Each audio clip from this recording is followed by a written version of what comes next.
Hi hello నమస్తే. నేను మీ చిరణ్. మీరు చూస్తున్నారు చిన్న చిరణ్ వ్లాగ్స్.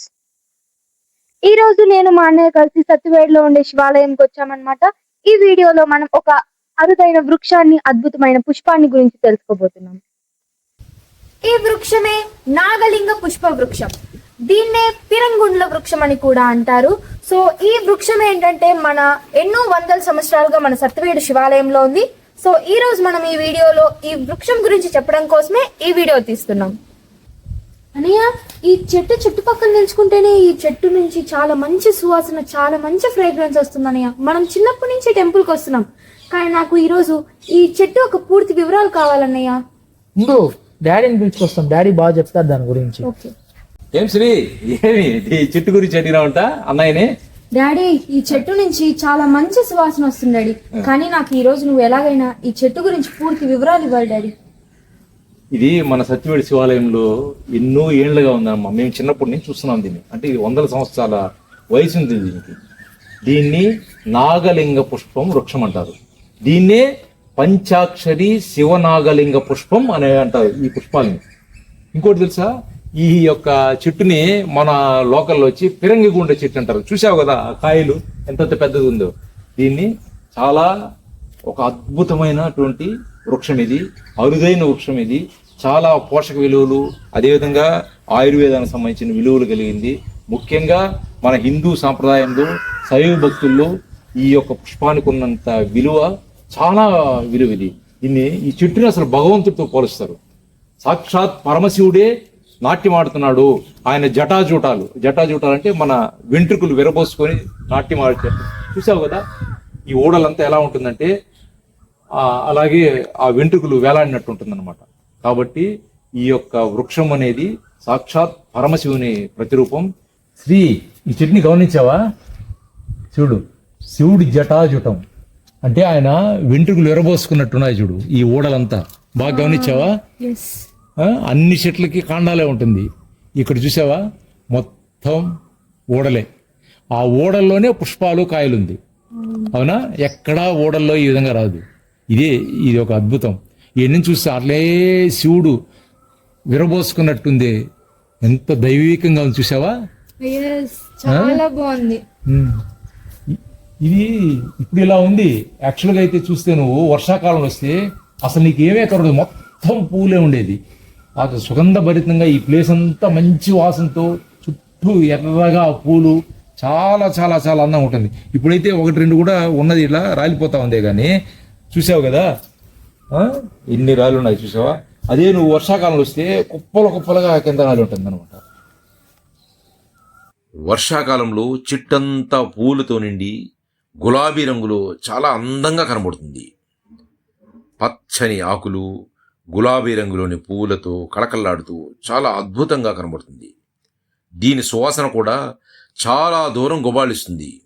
మొగలి, సంపంగి పువ్వులు కలిసినటువంటి ఒక ప్రత్యేకమైన సువాసన ఇది వెదజల్లుతుంది. ఈ వాసన ఒక రకమైన మత్తుని కలిగిస్తుందని అంటారు.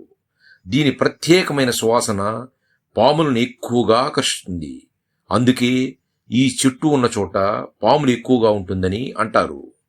ఈ సువాసన మూలంగా పౌర్ణమి నాడు వెన్నెల్లో ఈ చెట్టు సమీపంలో పాములు నాట్యమాడుతాయని, అందుకే పౌర్ణమి రోజు ఈ చెట్టు వద్దకు రాకూడదని అంటారు. ఇది ఒక పవిత్రమైన వృక్షమే కాదు, అత్యంత సువాసన వెదజల్లే అద్భుతమైనటువంటి ఒక వృక్షం. డాడీ, ఈ పూ చాలా బాగుంది. పోయినా ఆ తప్పు మాత్రం చేయొద్దుమా. ఇప్పుడు మన అన్ని చెట్లలో పూలు కోస్తాం, కానీ ఈ చెట్టు పువ్వు మాత్రం మనం చేత్తో కోయకూడదు. కింద పడిన తర్వాత, రాలిన తర్వాత మాత్రమే మనం సేకరించాలి. ఓకే, ఈ పుష్పం పేరేమన్నా మనం నాగలింగ పుష్పం అన్నాం. అంటే శివలింగం పైన 1000 పడగలు ఉన్నటువంటి శేషు కాపాడుతున్నటువంటి ఒక పుష్పం ఇది. ఇప్పుడు నేను ఇంతకుముందు చెప్పాను, ఈ చెట్టు చూస్తే ఈ పుష్పాలు ఎక్కడుంది? శివుని యొక్క జటాజూటంలో ఉన్నట్టుంది. అంటే శివుడు వెంట్రుకలు విరబోస్తే ఎలా ఉంటుందో ఆ విధంగా విరబోసినట్టున్నది. ఆ యొక్క జడల నుంచి ఉద్భవించినట్లుగా ఈ పుష్పం ఉంది. అవునా? అంటే ఏమి, అన్ని కాండాల్లో నుంచే పుష్పం వస్తుంది, కానీ ఇక్కడ మాత్రం ఈ ఓడల్లో నుంచి పుష్పాలు వస్తూ ఉంది. అంటే శివుని యొక్క జడలో నుంచి ఈ పుష్పాలు వస్తూ ఉంది అనమాట. అంటే ఇది శివుని యొక్క కురుల్ని సుగంధభరితంగా ఉండడం కోసం, సువాసనగా ఉంచడం కోసం ప్రకృతి సృష్టించినటువంటి పరమాద్భుతమైనటువంటి పుష్పం ఇది. ఇలాంటి పుష్పాన్ని మనము ఆయన జడ నుంచి వేరు చేయకూడదు. ఇప్పుడు మీ జడలో నుంచి కూడా పుష్పం తీస్తే మీకు కోపం వస్తుందా లేదా? ఆ విధంగా ఆయన కోసం అలంకరించినటువంటి పుష్పాలు, ఆయన జడలో ఉన్నటువంటి పుష్పాలని మనంగా కోయకూడదు. ఈ పుష్పం ఎలా చేయాలంటే అది కింద పడినప్పుడు మాత్రమే మనం సేకరించాలి. ఆ కింద పడిన తర్వాతనే మనము దాన్ని ఉపయోగించడము లేకపోతే దేవుడికి సమర్పించడము చేయాలి. ఇంకో విషయం తెలిసిన, దేవుడికి సమర్పించేటప్పుడు కూడా దీన్ని వచ్చి మామూలుగా అన్ని పూల్ని మనం తల మీద పెడతాం, కాళ్ళకి సమర్పిస్తాం, అన్ని చేస్తాం. కానీ దీన్ని ఎప్పుడు తలకి మాత్రమే సమర్పించాలి, లేదంటే భుజాల మీద సమర్పించాలి. కాళ్ళ కింద ఇప్పుడు శివలింగం ఉంది, శివలింగాన్ని కాళ్ళ పాదాలకు పెట్టడం తప్పు కదా, కాబట్టి పాదాల దగ్గర పెట్టకూడదు. ఇంకో విషయం అంటే అమ్మవారికి పెట్టేప్పుడు మాత్రం ఆమె మాంగళ్యం దగ్గరే పెట్టాలి. కాబట్టి ఇది ఒక అరుదైనటువంటి పుష్పం, ఇది ఒక అద్భుతమైనటువంటి పుష్పం. ఇది దీని గురించి చాలా మందికి తెలియదు, అందుకనేసి దీన్ని తెలియజెప్పాలనేసి మీకు కూడా చెప్తున్నాను. ఓకే, ఎప్పుడు ఇలాంటి తప్పు చేయొద్దు, కింద పడ్డాక సేకరించు. ఓకే, ఇదేంటి డాడీ ఇంత పెద్ద ఫుట్బాల్ లా ఉంది? వామ్మో, ఇంత వెయిట్. ఇది నేను ఇంతకుముందు చెప్పాను కదా, దీన్ని పిరంగి గుండ్ల చెట్టు అనేసి మన వాళ్ళందరూ అంటారు. దీన్ని పిరంగి గుండ్లాగా ఉంది కదా, దీన్ని పిరంగి గుండి చెట్లు. ఇదే ఇప్పుడు మన నార్త్ అమెరికా, బ్రెజిల్ అటు సైడ్ అంతా దీన్ని ఏమంటారంటే కెనాన్ బాల్ ట్రీ అంటారు. బాగుంది కదా, ఇది పోయి ఆడుకో. అసలు ఇంతకీ దీని లోపల ఏముంటది డాడీ? దాన్ని పగలు కొడితే తెలుస్తుంది. రా రా కూర్చొని పగలు రా రా, ఇది కూర్చో. రాయి అనియా, రాయి తీసుకురావా కొంచెం? అమ్మాడి ఇండోశ్రీ కొట్టు. మాకు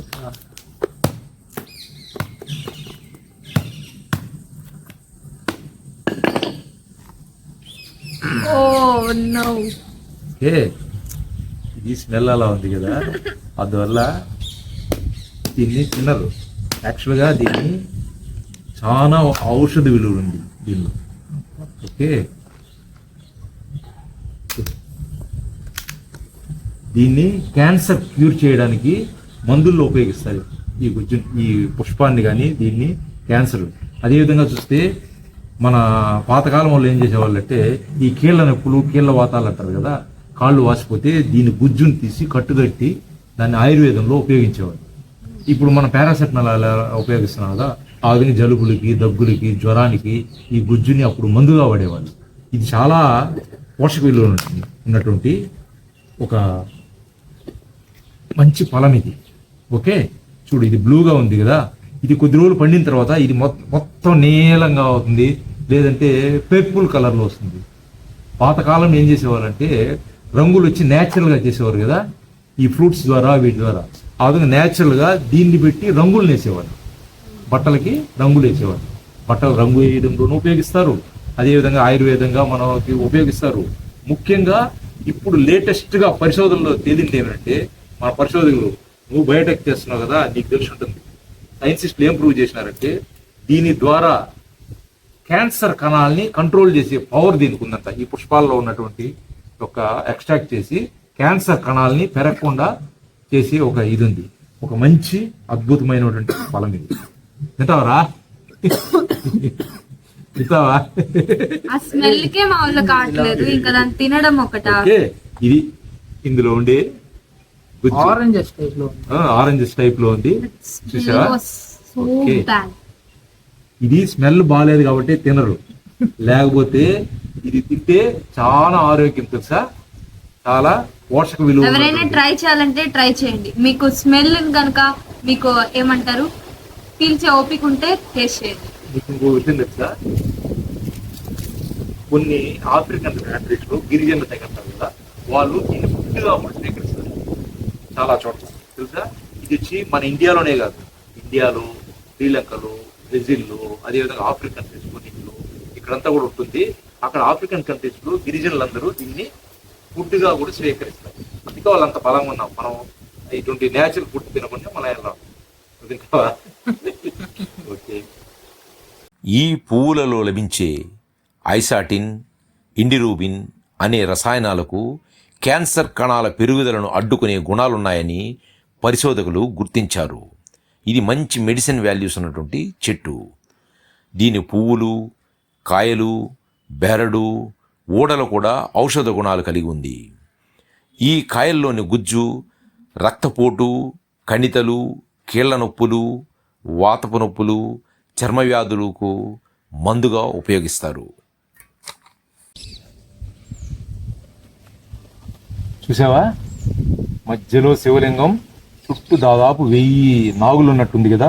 దానికే దీన్ని సహస్ర నాగ సహిత శివలింగ పుష్పం అంటారు.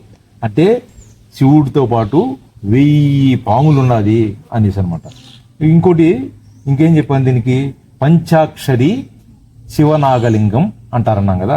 చూడు, 1 2 3 4 5 6, అంటే దీని చుట్టూ 6 రేకులుంది.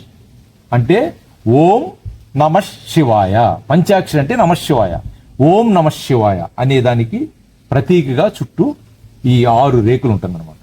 అంటే సాక్షాత్ భగవంతుడి స్వరూపమే ఈ పుష్పం. ఈ పుష్పాన్ని చూసావా, ఇది చూడు, ఈ మధ్యలో శివలింగం ఉంది. చూసావా, కనబడుతోంది నీకు? ఇది మధ్యలో శివలింగం, చుట్టూ నాగపడిగలు, అదేవిధంగా పైన నాగపడిగలు. అర్థమవుతుందా?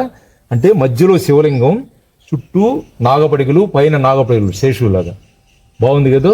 ఈ పుష్పం మధ్యలో గమనిస్తే ఒక చిన్న శివలింగాకారం కనబడుతుంది కదా. అదే పరమశివుడు సూక్ష్మలింగాకారంలో మనకు దర్శనమిస్తున్నాడు. శివలింగానికి పానవట్టంగా వేలాది నాగులు, అదేవిధంగా శివలింగం పైభాగాన సహస్ర శిరస్సులతో పడగ విప్పిన ఆదిశేషుని రూపం మనకు కనబడుతూ ఉంది. ఇలాంటి అద్భుతమైన ఆకారం కలిగిన పుష్పాలను మరెక్కడా చూడలేము. ఇది సాక్షాత్ శివుని స్వరూపంగా భావిస్తారు. ఒకసారి ఊహించుడు, శివలింగం మధ్యలో ఉండి చుట్టూ సర్పాలుంటే ఎలా ఉంటుందో, ఊహించుకుంటే ఎలా ఉంటుందో, అదే ఇక్కడ మనకు కల్పించే ఈ రూపం. డాడీ, నిజంగానే 100 ఏళ్ళ పైగా ఈ చెట్టు ఉందా డాడీ? అవునా, ఈ ఆలయమే అసలు అతి పురాతన ఆలయం. 600 ఏళ్ల క్రితం ఆలయం ఇది. దీన్ని మతంగేశ్వర స్వామి ఆలయం అంటారు. సత్యవేడులో కొన్ని వందల సంవత్సరాలుగా ఈ ఆలయానికి అందరూ వచ్చేవాళ్ళు. కాకుంటే ఇది ఒక శిథిలావస్థకు చేరిన దానివల్ల ఇక్కడ ఉన్నటువంటి భక్తులు, కొందరు పెద్దవాళ్ళు అందరూ కలిసి దీన్ని రినోవేట్ చేస్తున్నారు, అంటే పునర్నిర్మాణం చేస్తున్నారు. నీకు కావాలంటే చూడు, అంతా కొట్టేశారు, చుట్టూ ప్రహరీ గోడలు కొట్టేశారు, ఆలయాన్ని కొట్టేశారు, మొత్తం కొట్టేసి కొత్తగా చేస్తున్నారు. అక్కడ కోనేరు కూడా చూడు, కోనేరుని కూడా మొత్తం కొట్టేసి చాలా కొత్తగా తయారు చేస్తున్నారు. కానీ ఇక్కడ ముఖ్యమైన విషయం ఒకటి గమనించాలి. ఏం తెలిసిన, ఇక్కడ అన్ని కొత్తవే, కానీ 2 మాత్రం యథాస్థానంలో యథావిధిగా ఉంది. అది ఏది తెలుసా? 1, స్వయంభూగా వెలిసినటువంటి ఈ శివుణ్ణి మాత్రం కదపలేదు, అలాగే ఉన్నాడు. అదేవిధంగా అప్పటి నుంచి శివయ్యకు సేవలు చేస్తున్నటువంటి ఈ వృక్షాన్ని మాత్రం కదపలేదు. అక్కడున్న శివయ్య, ఈ వృక్షం, ఈ 2 మాత్రమే ఇప్పటికీ ఇక్కడ పురాతనమైనటువంటివి. మిగతా అన్ని కొత్తగా తయారైంది. అతి త్వరలో దీన్ని కొత్త ఆలయం మనం చూడబోతున్నాం. ఈ చెట్టు సాక్షాత్ పరమశివుని కైంకర్యం కోసం సృష్టించబడిన దైవ వృక్షం అని ఇక్కడి వారు నమ్ముతారు. అందుకే దీన్ని ఇళ్లలో ఎక్కడా నాటరు, పెంచరు. శివాలయాల్లో మాత్రమే పెంచుతారు. ప్రసిద్ధ పురాతన శివాలయాలు అరుణాచలం, శ్రీశైలం, ఉజ్జయిని లాంటి ప్రసిద్ధ పుణ్యక్షేత్రాల్లో ఇది ఎక్కువగా కనిపిస్తుంది. మన అమరావతిలోని అమరలింగేశ్వర ఆలయంలోనూ, తిరుపతిలోని కపిలతీర్థం వద్దున్న కపిలేశ్వర స్వామి ఆలయంలో కూడా ఈ వృక్షాన్ని చూడవచ్చు. దీన్ని ఇక్కడ నాగమల్లి పుష్పంగా కూడా పిలుస్తారు. ఇది south America, Costa Rica, Brazil, Bolivia, Sri Lanka లాంటి దేశాల్లో కూడా కనిపిస్తుంది. ఔషధ తయారీల్లో దీన్ని ఉపయోగిస్తారు. గయానా లాంటి దేశాల్లో గిరిజన తెగవారు దీన్ని కాయల్లోని గుజ్జుని ఆహారంగా కూడా స్వీకరిస్తారని చెబుతారు. దీని శాస్త్రీయ నామం కొరౌపిటా గుయానెసిస్. దీన్ని కెనాన్ బాల్ ట్రీ అని కూడా పిలుస్తారు. మన దేశంలో మాత్రం ఇది ఎక్కువ శివాలయాలు కలిగిన ప్రాంతంలో మాత్రమే కనిపిస్తుంది. దీన్ని నాగలింగ పుష్పం, శివనాగలింగ పుష్పం, నాగపల్లి పుష్పం, మల్లికార్జున పుష్పం, సహస్ర నాగ సహిత శివలింగ పుష్పం, పంచాక్షరి శివనాగ పుష్పం అని అనేక పేర్లతో పిలుస్తారు. దీని కాయలు వెలక్కాయలాగా గట్టి పెంకుతూ పెద్ద సైజులో ఉండి పిరంగి గుండులాగా కనబడడం వల్ల దీన్ని పిరంగి గుండ్ల చెట్టు అని కూడా పిలుస్తారు. ఇది సాక్షాత్ శివస్వరూపమని భావిస్తారు. నాగపడిగల మధ్యన శివలింగం ఉన్న రూపంలో ఉన్నటువంటి ఈ పుష్పాన్ని సాక్షాత్ శివుని ప్రతిరూపంగా భావిస్తారు. సాధారణంగా పుష్పాలతోనే దేవుణ్ణి పూజిస్తారు కదా, కానీ ఈ పువ్వులనే దేవుడిగా పూజించడం ఈ పుష్పం యొక్క ప్రత్యేకం.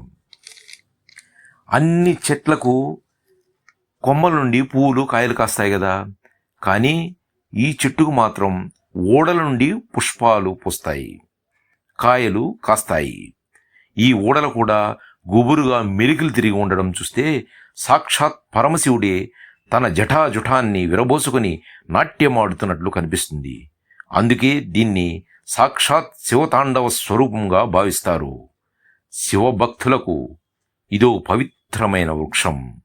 పత్రాలలో బిల్వపత్రం శ్రేష్టం, పుష్పాలలో నాగలింగ పుష్పం పవిత్రం.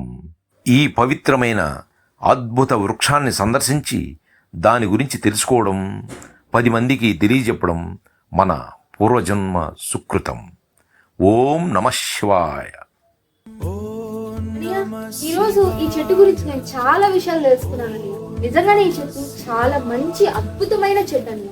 సో ఈ చెట్టు మన సత్యవేడ్లో ఉండడం మనకు కూడా చాలా గర్వకారణం అండ్ చాలా గొప్పతనం అన్నమాట. సో ఈ చెట్టు గురించి ఈ జనరేషన్ వాళ్ళు కూడా చాలా బాగా తెలుసుకోవాలి.